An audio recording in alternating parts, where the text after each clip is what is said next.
इस बुलेटिन की शुरुआत हम अरविंद केजरीवाल की खबर से कर रहे हैं।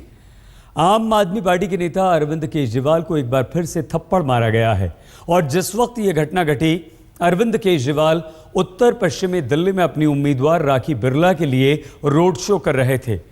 तीसरी बार केजरीवाल पर पड़े चांटे से ये सवाल उठता है कि लोकतंत्र के लिए शर्म की यह घटना लोगों के गुस्से का इजहार है या फिर कोई बड़ी राजनीतिक साजिश।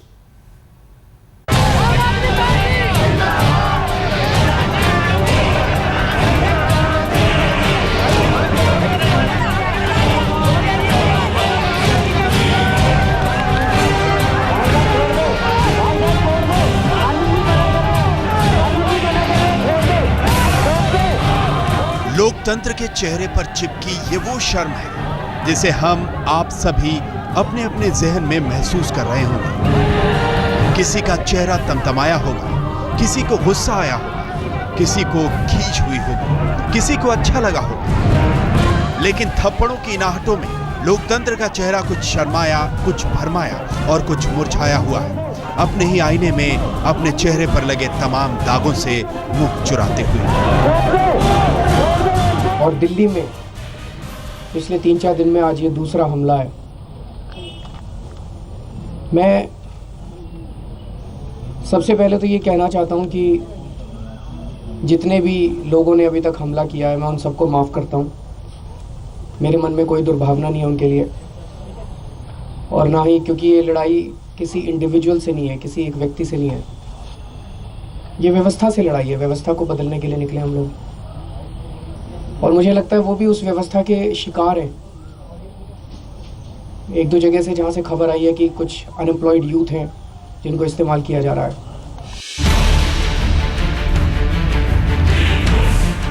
ये शर्म है। शर्म किसी केजरीवाल पर चले थप्पड़ से नहीं, शर्म है लोकतंत्र में बढ़ती असहनशीलता से।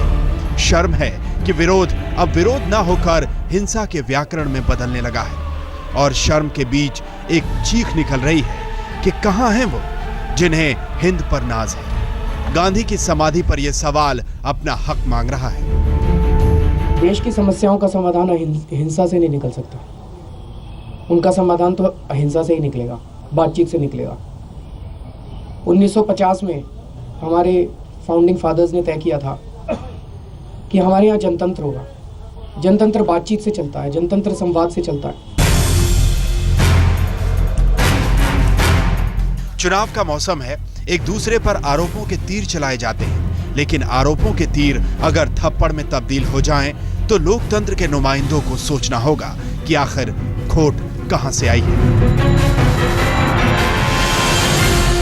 केजरीवाल तो अपने पार्टी की उम्मीदवार राखी बिरला के लिए नॉर्थ वेस्ट दिल्ली में किराड़ी इलाके में रोड शो के जरिए वोट मांग रहे थे। लोग केजरीवाल से हाथ मिला रहे थे, माले पहना रहे थे, जय जयकार लगा रहे थे। उसी दौरान एक शख्स केजरीवाल की गाड़ी की बोनट पर चढ़ा, पहले माला पहनाई, फिर एक झन्नाटेदार थप्पड़ केजरीवाल के चेहरे पर रसीद कर दिया। साफ तौर पर दिखाई भी दे रहा है किस तरीके से चेहरे पर सूजन है। अरविंद केजरीवाल के स्वेलिंग साफ तौर पर नजर भी आ रही है, और इससे साफ पता भी लगता है कि किस तरीके का जोरदार अटैक किया गया था। हालांकि उसके तुरंत बाद हमलावर को वॉलंटियर्स ने पुलिस के हवाले कर दिया। उसकी काफ़ी जो आसपास समर्थक थे उन्होंने काफ़ी उसकी पिटाई भी कर दी।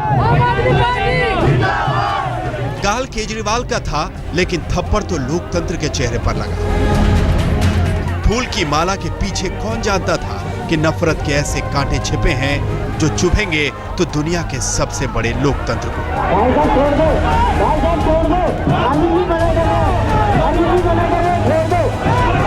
नहीं, नाराजगी होगी, लेकिन मैं समझता हूं कि लोकतंत्र में ना तो इस किस्म के कड़वे शब्द बोलने चाहिए, अपशब्द बोलने चाहिए, और ना किसी को थप्पड़ मारना चाहिए। ये तो लोकतंत्र के खिलाफ है, इसके मैं पक्ष में नहीं हूं। लेकिन इतना जरूर है कि केजरीवाल ने जनता को धोखा दिया, और जब काम करने का वक्त आया तो मैदान छोड़ के भाग। केजरीवाल गांधी की समाधि पर पहुंच गए। पता नहीं थप्पड़ चलाने वाले के लिए क्षमा मांगने, या खुद के लिए सबसे बड़े महात्मा से ताकत मांगने, या फिर गांधी समाधि पर खड़े होकर अपनी राजनीति को बित्ता भर ऊपर उठाने। थप्पड़ से केजरीवाल का चेहरा सूज गया।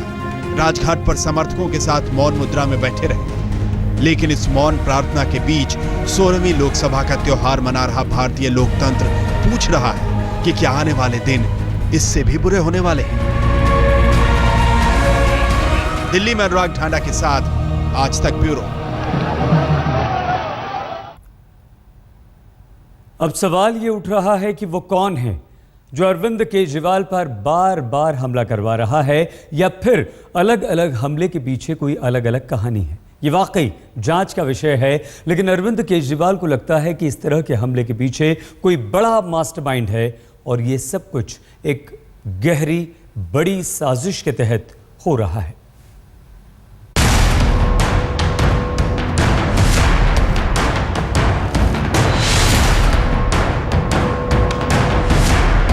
केजरीवाल के चेहरे पर कभी घूसा कभी थप्पड़ कौन जड़ रहा है। दिल्ली से हरियाणा और उत्तर प्रदेश से गुजरात तक केजरीवाल का विरोध काले झंडे और स्याही से आगे बढ़कर अब हिंसक हो चुका है।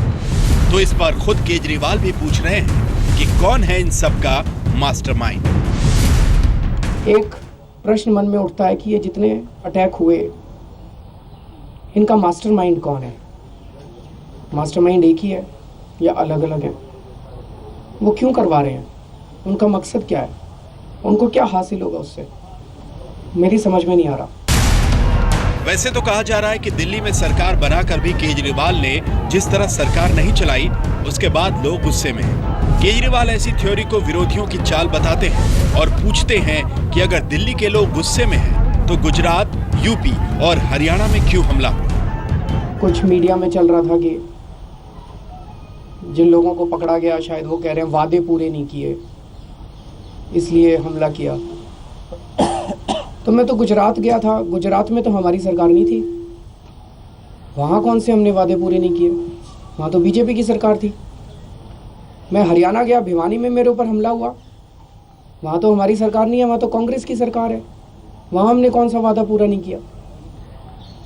तो इसको तो कोई ना कोई, हाँ काशीनाथ में गया, वहाँ हमला हुआ, वहाँ भी हमारी सरकार तो नहीं है। वादे कौन से हमने पूरे नहीं किए वहाँ पे?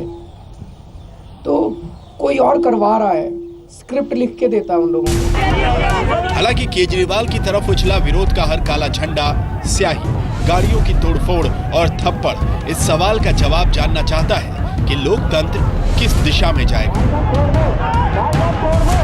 अनुराग ठांडा, दिल्ली आज तक।